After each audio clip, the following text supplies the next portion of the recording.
Zaman dahulu kala, hiduplah seorang ibu dengan anak perempuannya yang bernama Darmi.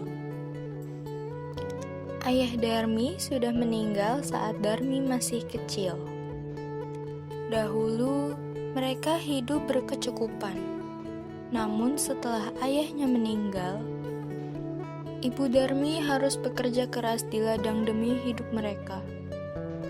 Karena setiap hari bekerja di ladang, kulit ibu Darmi jadi semakin gelap dan berat tubuhnya pun menyusut.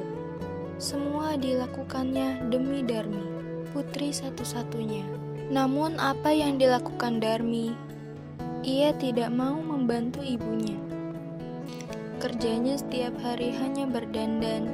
Dia juga enggan keluar rumah karena takut kulitnya menjadi gelap seperti ibunya. Suatu hari, Ibu Darmi akan bekerja di ladang. Ia akan bekerja sampai sore hari, sebab musim panen telah tiba. Ibu Darmi berkata pada Darmi, "Darmi, bisakah kamu memasak untuk hari ini, nak? Karena ibu tidak bisa pulang siang ini. Harus menyelesaikan panen ladang kita. Jika sudah selesai, bisakah kamu mengantarkannya ke ladang?" Tidak mau, Bu. Kalau misalnya aku masak, nanti badanku bau tungku. Kalau misalnya aku bawain makanan ke ladang ibu, nanti kulitku hitam kayak ibu. Gak mau, ah! Ibu Darmi hanya menggeleng-gelengkan kepala yang terlihat sedih. Di ladang, Ibu Darmi bekerja dengan keras. Ia mengumpulkan hasil panen karena besok dia akan menjualnya ke pasar. Ia tidak memperdulikan perutnya yang lapar. Saat lelah dia beristirahat sambil minum air yang dibawanya.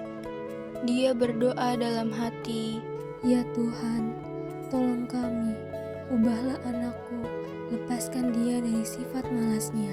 Setelah pulang dari ladang, Ibu Darmi sampai di rumah. Betapa terkejutnya dirinya. Di meja tidak ada makanan yang bisa dimakan. Darmi sama sekali tidak memasak. Darmi yang melihat ibunya pulang justru marah-marah. Ibu ini kemana saja sih seharian? Kok tidak ada makanan? Darmi kan lapar, Bu. Belum makan seharian. Darmi, ibu kan sudah menyuruhmu untuk memasak, nak. Ih, Ibu, kan Darmi sudah bilang Darmi tidak mau memasak. Ibu gimana sih?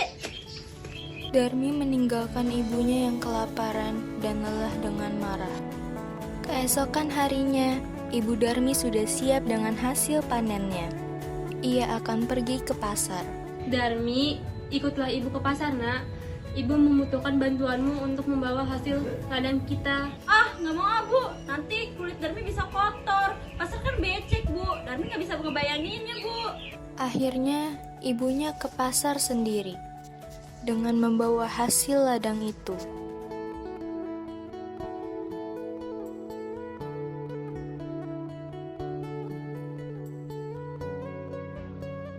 Sorenya, Ibu Darmi pulang membawa uang hasil panen. Tidak terlalu banyak. Darmi yang melihat ibunya sedang menghitung uang, segera mendekati ibunya. Bu, bedak Darmi habis nih, Bu. Tolong beliin dong. Iya, besok ibu belikan. Tapi kamu harus ikut ibu ke pasar ya, biar ibu tidak salah beli.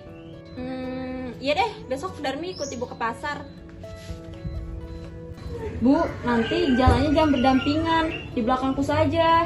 Kenapa, Darmi? Pokoknya jangan berdampingan deh, di belakangku saja ya. Akhirnya Darmi dengan terpaksa ikut ibunya pergi ke pasar. Darmi sebenarnya malu berjalan bersama ibunya yang berkulit gelap dan wajah yang tak terawat. Tiba-tiba di tengah perjalanan ada seorang teman Darmi yang menghampiri dan bertanya, Hai Darmi, kamu kemana? Oh, aku mau ke pasar. Oh, itu siapa Darmi? Ibumu ya? Oh, dia. Dia bukan ibuku. Dia pembantuku. Mana mungkin dia ibuku? Amit-amit deh. Oh, pembantu. Iya, yaudah, aku duluan ya. betapa sedih Ibu Darmi mendengarnya. Namun hanya ia tahan di dalam hati. Sampailah Darmi dan ibunya di pintu pasar. Saat mereka akan memasuki pasar, lagi-lagi Darmi bertemu dengan temannya yang lain. Kamu ke pasar? Iya nih, ada yang mau aku beli. Kamu makin cantik aja. Bagi tipsnya dong. Ih, bisa aja. Tipsnya sih cuman luluran setiap hari, terus juga sama dandan. Oh, seperti itu. Lalu di belakangmu siapa? Ibumu. Iya, siapa ya ibumu? Oh, itu bukan ibuku, dia pembantuku. Setelah bertemu temannya, Darmi dan ibunya melanjutkan jalan ke pasar. Sesampainya di sana, Darmi melihat-lihat dan membeli barang-barang yang dijual di pasar itu. Sampailah Darmi dan ibunya ke tempat penjual bedak. Aku mau nyari bedak yang berkualitas, bagus dan mahal dong. Nak, uang kita tidak cukup. Biarin sih Bu, kenapa sih emangnya? Nona jangan begitu dong sama ibumu.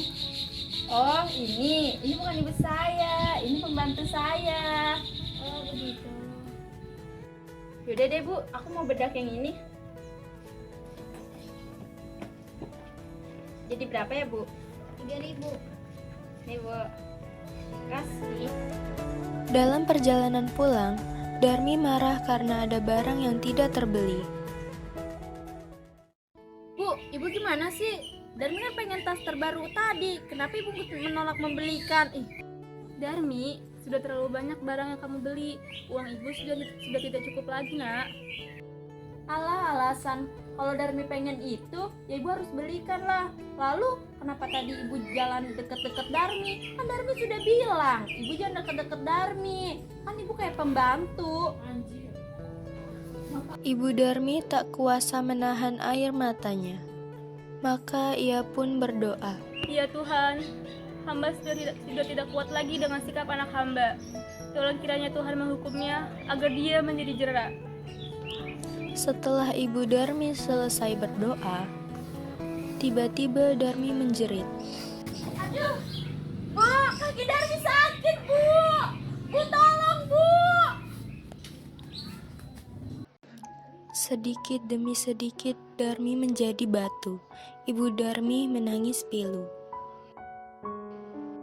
Darmi merintis sambil menangis meminta ampunan ibunya. Sayang, semua tidak bisa diubah. Darmi tetap menjadi batu. Dia harus menanggung hukuman karena telah durhaka kepada ibunya, yang sudah melahirkan, merawat, dan menjaganya hingga dewasa. Batu itu akhirnya dinamakan Batu Menangis, yang berada di Kalimantan Barat. Dari cerita rakyat Batu Menangis, kita semua dapat mengambil pelajaran bahwa kita sebagai seorang anak hendaknya harus berbakti kepada orang tua kita. Ibu adalah orang yang telah mengandung, melahirkan, dan merawat kita dengan penuh kasih sayang. Seperti apapun rupa orang tua kita, baik miskin ataupun kaya, mereka tetaplah merupakan orang tua yang harus kita hormati, sayangi, dan kita rawat sepenuh hati. Hormati orang tuamu, maka akan datang keberkahan di dalam hidupmu.